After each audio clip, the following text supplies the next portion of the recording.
How to update Android Auto on Android phone. Hey everyone, welcome back to the channel.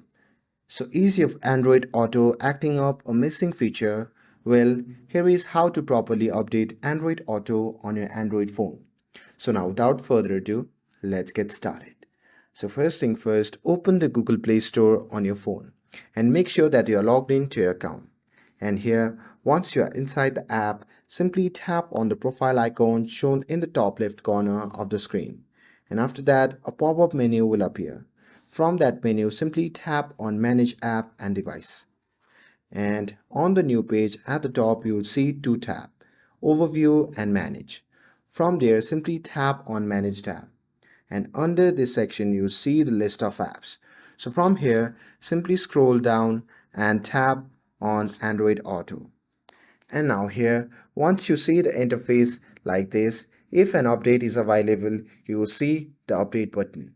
And here, if you see the update button, you simply have to tap on it.